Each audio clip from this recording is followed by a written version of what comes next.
सत श्री अकाल दोस्तों, मेरा नाम वरिंदर सिंह विश्व ज्ञान मंत्रा के ऑफिशियल यूट्यूब चैनल पर मैं तुहाडा स्वागत करता हाँ।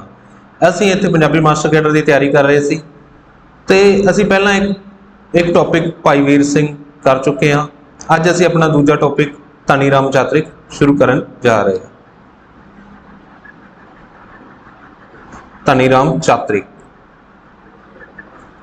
धनी राम चातरिक का जन्म 4 अक्तूबर 1876 ईस्वी दे विच पिंड पसियां जिला शेखूपुरा कई किताबों के जिला शेखूपुरा लिखा भी मिलता है, पर कई ज़्यादातर किताबों के सियालकोट लिखा मिलता है। तो असीं दोनों नाम याद रखांगे, पर ज़्यादा ठीक है सियालकोट। माता का नाम लक्ष्मी है, पिता लाला भोगमल है अते उन्हां दा देहांत 18 दिसंबर 1954 ईस्वी दे विच होया। यह तो मुढ़ली जानकारी सी भाई धनी राम लाला धनी राम चातरिक बारे। पर अगे धनी राम चातरिक नूं होर किहड़े-किहड़े नावां नाल नवाजिया गया है, यह मेन प्रश्न बनते हैं। कई बार पेपर में इन्हां दे पुछया भी जाता है। धनी राम चातरिक नूं धरती का कवि आख्या जाता है, सांसरिक चेतना का कवि आख्या जाता है, तजर्बे का कवि कहा जाता है। किसने कहा, जे पेपर में पूछ लिया जाए किसने कहा है, तो गोपाल सिंह दर्दी ने कहा है। किसने कहा है तजर्बे का कवि? गोपाल सिंह दर्दी ने। राग ते तोल तुकांत का उस्ताद कवि। आपां पिछे एक गल की सी कि जो भाई वीर सिंह है, भाई वीर सिंह उन्होंने आपां कहा सीगा कि उन्होंने तुरियाई छंद की वरतों की सी। किहड़े दी? तुरियाई छंद की। तो आया कित्थों सी? फारसी तो। कित्थों आया सी? फारसी तो। फारसी तो तुरियाई छंद की वरतों नाम बदल के पंजाबी दे विच कीती सी। पर आपां इत्थे गल कर रहे हैं भी राग ते तोल तुकांत का उस्ताद का कवि कहा जाता है धनी राम चातरिक नूं। क्यों कहा जाता है कि जिहड़ी रुबाई दी है, जिस रुबाई की वरतों भाई वीर सिंह जी ने तुरियाई छंद हेठ नाम लिख के कीती सीगियां, उहनूं हूबहू सेम टू सेम जिवें उवें दी उवें वरत्या है, वो धनी राम चातरिक ने वरत्या है। तां करके इन्हां नूं उस्ताद राग ते तोल तुकांत का उस्ताद का कवि कहा जाता है। सब तो अपने समय दे विच सब तो वध काव्य रचनावां करन वाला है, बयानियां कवितावां का बादशाह भी कहा जाता है।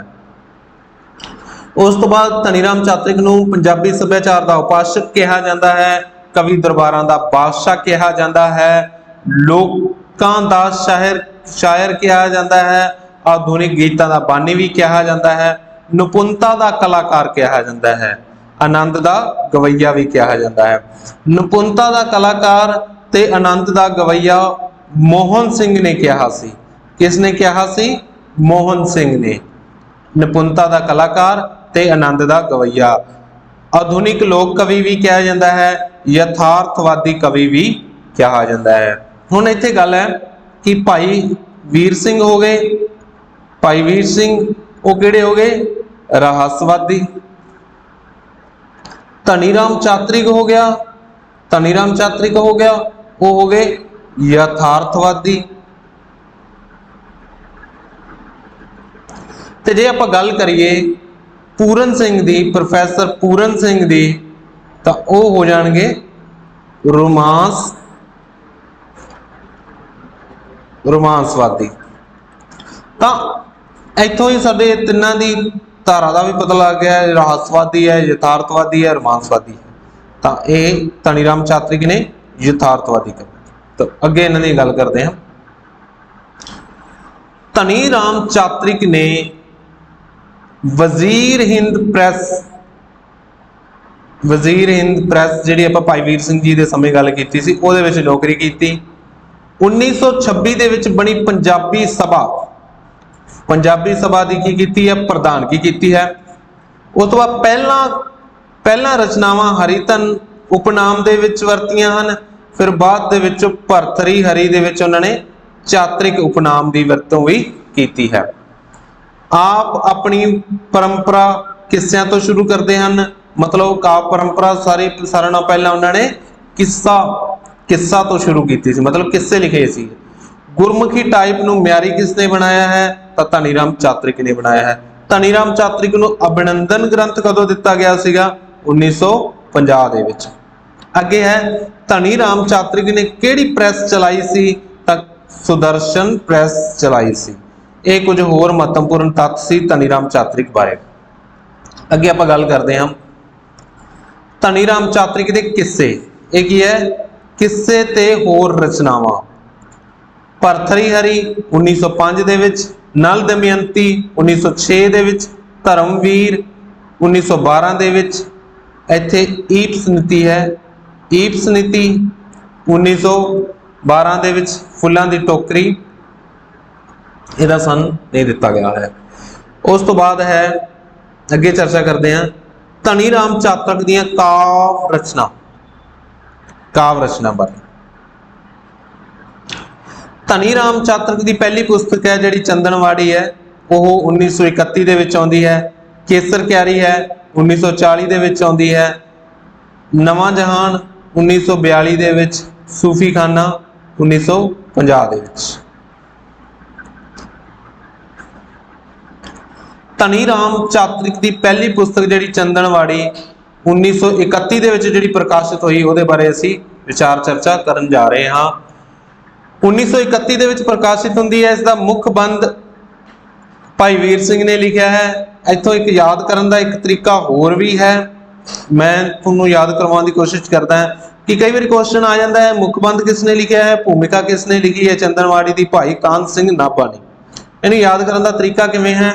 ਮੁੱਖ ਬੰਦ ਤੋਂ ਹੈ ਬੰਧੂ, ਬੰਧੂ ਮਤਲਬ ਦੋਸਤ, ਤਾਂ ਦੋਸਤ ਮਤਲਬ ਭਾਈ ਵੀਰ ਸਿੰਘ ਜੀ, ਕਿਉਂਕਿ ਭਾਈ ਵੀਰ ਸਿੰਘ ਨਾਲ ਉਹ ਕੰਮ ਕਰਦੇ ਰਹੇ, ਉਹਨਾਂ ਦੀ ਪ੍ਰੈਸ ਵਿੱਚ ਵੀ ਕੰਮ ਕਰਦੇ ਰਹੇ।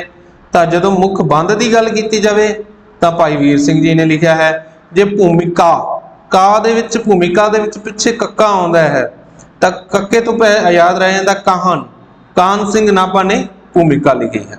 ਤਾਂ ਇਸ ਤਰ੍ਹਾਂ ਵੀ ਇਹਨੂੰ ਯਾਦ ਕੀਤਾ ਜਾ ਸਕਦਾ।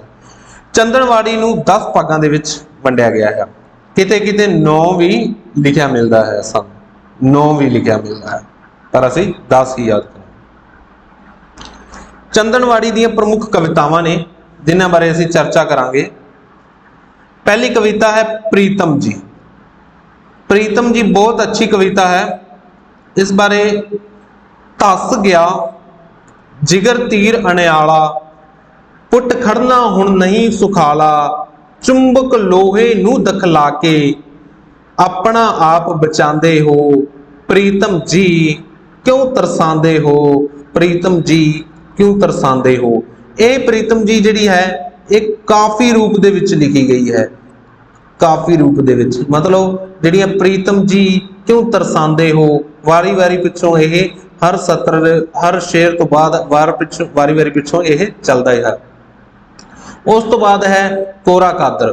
ਕੋਰਾ ਕਾਦਰ ਬਹੁਤ ਸੋਹਣੀ ਕਵਿਤਾ ਹੈ ਧਨੀ ਰਾਮ ਚਾਤ੍ਰਿਕ ਜੀ ਦੀ।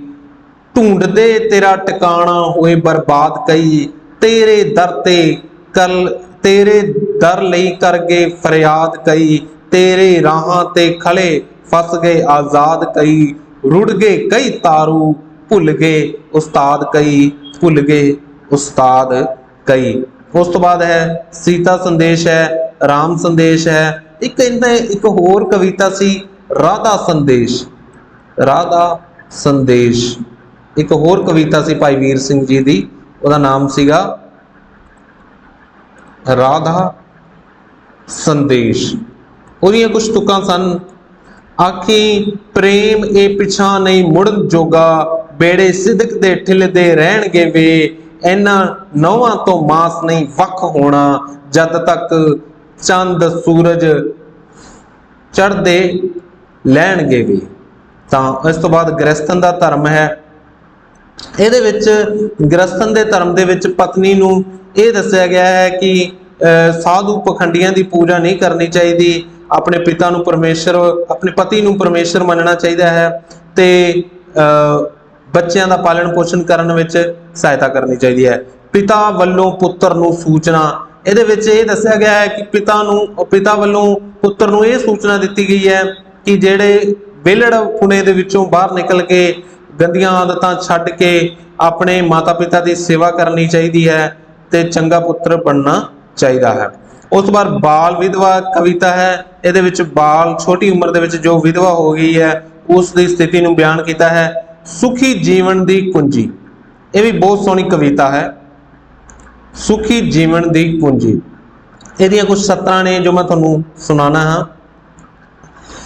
सुख नींदे जे सुता चाहो, वस ना पई अमीरां दे, बंदी जन दे हलवे नालों, टुकड़े भले फकीरां दे। बंदी जन दे हलवे नालों, टुकड़े भले फकीरां दे। तां ये सुखी जीवन की कुंजी बारे सी। बेरोजगारी बारे भी कविता लिखी गई है, जिहदे विच उन्होंने अपने पढ़े लिखे नौजवानों के वलों जिन्होंने नौकरी नहीं मिलती तो उन्होंने बेरोजगारी बारे स्थिति को बयान किया गया है। गृहस्थन के धर्म के गृहस्थन का धर्म जिहदे गल की है उहदियां कुछ तुक्कां ने।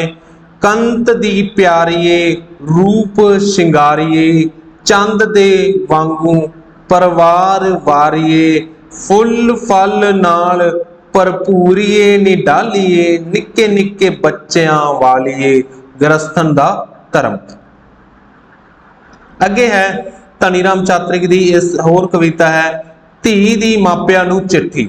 धी दी मापियां नूं चिट्ठी दे विच है धी वल्लों अपने मापियां नूं कोई सूचना दी गई है, जिहदे विच दस्सिया गया है कि धीआं नूं पढ़ाउणा चाहीदा है, उन्हां नूं चंगे लेखे लाउणा चाहीदा है।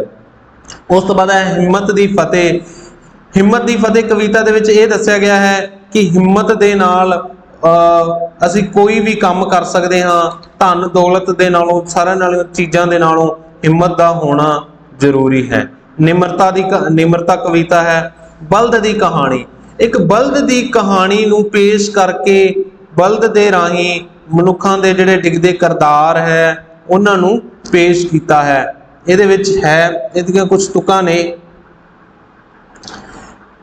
जम्मे मावां लाडले ना दुध चुंगाया, फड़ किरसान मासूम दे गल रस्सा पाया, मैनू दुधों वांझा रख के सब आप चुआया, चौथा हिस्सा एक थान हिस्से विच आया। तो बल्द की कहानी ये कविता दीयां सतरां सीगियां जिन्हां दे थ्रू उन्होंने भाई धनी राम चातरिक जी ने यह विद्या नूं पेश किया है। उस तो बाद फुट दे कारे हन, जिहदे विच एकता बारे दस्सिया गया है। हिंदुस्तानियों नूं एकता का पाठ पढ़ाया है। होश दा छांटा है, जिहदे विच दलितां दे बारे जिक्र किया गया है। एके दी बरकत है, जिहदे विच सारे हिंदुस्तानियों नूं इकट्ठे रहण दी सलाह दी गई है। उस तो बाद पंजाब कविता भाई वीर सिंह जी की धनी राम चातरिक जी की बहुत उत्तम कविता है।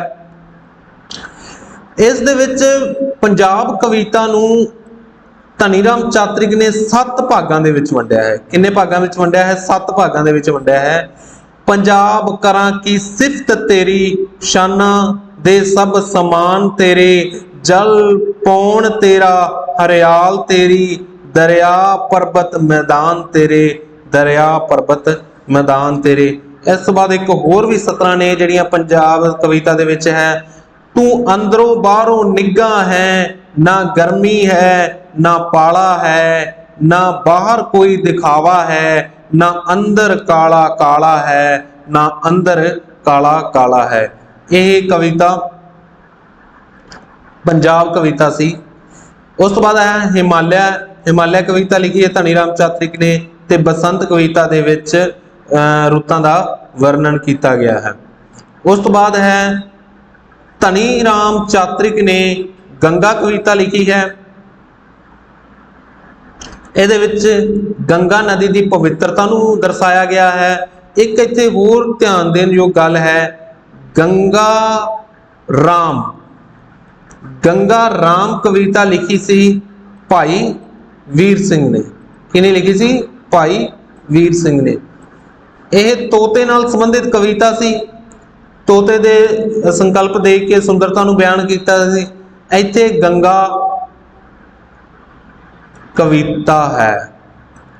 एक होर एक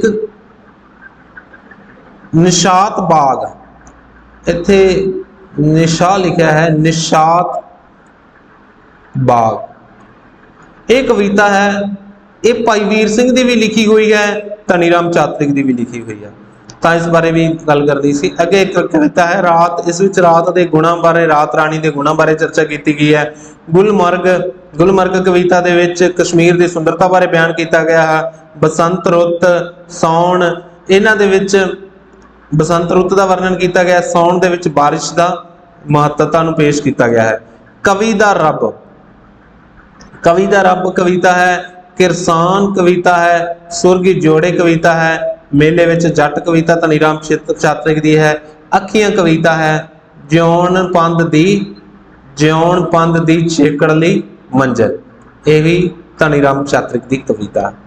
इत्थे एक गल होर करनयोग है कि सुरगी जोड़े पेपर विच आ जाए कि सुरगी जोड़े किन्हां नूं कहा गया है। धनी राम चातरिक ने सुरगी जोड़े किन्हां नूं कहा है, तो मजदूरां नूं कहा है। किन्हां नूं कहा है, मजदूरां नूं कहा है। तो इत्थे एक मेले विच जट कविता दे विच है, उहदियां कुछ सतरां ने जो मैं बोल के सुनाना है। तूड़ी तंद साह बहाड़ी वेच वट के, लंबड़ा ते शाहां दा हिसाब कट के, मियां दी उड़ीक ते सियाड़ कढ के, माल ढंडा सांभ कम्मां नूं छड्ड के, पग झग्गा चादरा नवां सवाए के, सम्मां वाली डांग उत्ते तेल लाए के, कच्चे मार वंजली आनंद छा गया, मार दा दमामे जट मेले आ गया, मार दा दमामे जट मेले आ गया। तो मेले विच जट कविता दियां यह 17 सन। अगे गल करते हाँ आपां धनी राम चातरिक दी अगली पुस्तक 1940 दे विच प्रकाशित हुंदी है। इस विच छोटियां कवितावां दर्ज हन। 1932 तो लैके 1940 तक दीयां कवितावां दर्ज कीतियां गई हैं। इन्हां विच प्रमुख कवितावां हन मेले विच जट, विसाखी दा मेला, बसंत रुत, बसंत, समय दी बहार, अल्लाह वास्ते, अल्लाह दे वास्ते। इस विच इश्क मजाजी तो इश्क हकीकी का जिक्र किया गया है। हाय जवानी, हाय जवानी, फिरकेबाज, वो कौम दे सिपाहीओ ते बहार दा सुनेहा, यह धनी राम चातरिक दियां कवितावां केसर क्यारी दे विचों सी। केसर क्यारी दे विचों होर कुछ महत्वपूर्ण कवितावां सीगियां जो आउंदियां ने, जिन्हां बारे असीं गल करते हाँ कि जो केसर क्यारी है, फिरकेबाज दे विच कौम दे सिपाहीओ कविता दे विच भारती नौजवानों नूं यह संदेशा दिता गया है कि तुसीं हुण इस कौम दे सिपाही हो, इस कौम नूं अगे संभालना है। उन्हां बारे इस विच चर्चा की गई है। अगला है नवां जहान। नवां जहान पुस्तक 1945 विच प्रकाशित होती है। संसार जंग कविता का नाम है संसार जंग, महफल, इंसान शतान ते शिकारी। इस दियां महत्वपूर्ण कवितावां हन जिन्हां बारे असीं चर्चा करते हैं। इहदियां कुछ तुकां ने, उठ साकी एक हंबला मार, नवां नशा कोई कर तैयार, चढ़ जावे सुरत आसमान, दिसन लग जावे नवां जहान, दिसन लग जावे नवां जहान। यह इंसान शतान कविता दियां 17 हन। दोबारा बोलदा हाँ, उठ साकी एक हंबला मार, नवां नशा कोई कर तैयार, चढ़ जावे सुरत आसमान, दिसन लग जावे नवां जहान, दिसन लग जावे नवां जहान। उस तो बाद है नूर जहां बादशाह बेगम। यह भी धनी राम चातरिक की एक पुस्तक है जिहड़ी 1944 दे विच पहली बार प्रकाशित हुई है। शाहमुखी लिपि दे विच प्रकाशित हुई सी। उस तो बाद 1953 दे विच गुरमुखी लिपि दे विच लिखी गई है। लंबियां बयानिया कविता है, ठीक है, उसका चंगा नमूना कहा जाता है।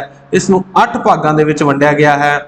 शायर दी सद, नवां दौर, शायर दी सद, जन्म, दूसरी शादी, नवां दौर, दानशमंदी, दूजा रंडेपा, खात्मा, आखिरी अर्जी। तो यह धनीराम चातरिक जी की पुस्तक सी नूर जहां बादशाह बेगम, जिहड़ी 1944 दे विच पहली बार प्रकाशित होंदी है शाहमुखी लिपि दे विच, ते 1953 दे विच प्रकाशित होंदी है गुरमुखी लिपि दे विच। इसनूं 8 भागां दे विच वंडिया गया। यही महत्वपूर्ण सी, याद करन। अगली पुस्तक है धनीराम चातरिक जी की सूफी खाना, 1950 दे विच प्रकाशित होंदी है। कदों प्रकाशित होंदी है? 1950 दे विच। बोली है पंजाबी साडी, बोली है पंजाबी साडी, त्रै मावां, चौबरगे, बसंत, ख्याली आज़ादी, जवानी, दातां नूं, अंधेर नगरी ते गुलाब दा फुल। हुण इत्थे एक गल होर याद करन योग है, गुलाब दा फुल, ठीक है। गुलाब दा फुल कविता किसदी है? भाई वीर सिंह दी भी है। किसदी है? भाई वीर सिंह दी भी है। ते धनीराम चातरिक दी भी है। धनीराम चातरिक दी भी है। गुलाब दा फुल तोड़न वाले नूं वो रवाई है, तुहानूं पहलां भी दस्सिया है। उस तो बाद चौबरगे दियां कुछ सतरां ने, चौबरगे दियां जो बोल के दसदा हां कि धन भी अपना पैसा भी अपना, धन भी अपना पैसा भी अपना, बाकी रह गए कामे, मुठ गर्म कर वोटां लै गया, मूंह उन्हां दा सीता, मूंह उन्हां दा सीता। चौबरगे दे विचों सी, चौबरगे कविता दे विचों। उस तो बाद कुछ होर भी है। भाई वीर सिंह जी ने त्रै मावां दे विचों एक तो अपनी मां की गल करता है, दूजा देश मां की, कौम धरती मां की गल करता है, ते तीसरी जिहड़ी मां है वह पंजाबी बोली नूं, अपनी मात बोली नूं जिक्र करता है। तो अज दे लई इन्ना ही सी। अज दा अपना टॉपिक धनीराम चातरिक समाप्त हो रहा है। तो धन्यवाद।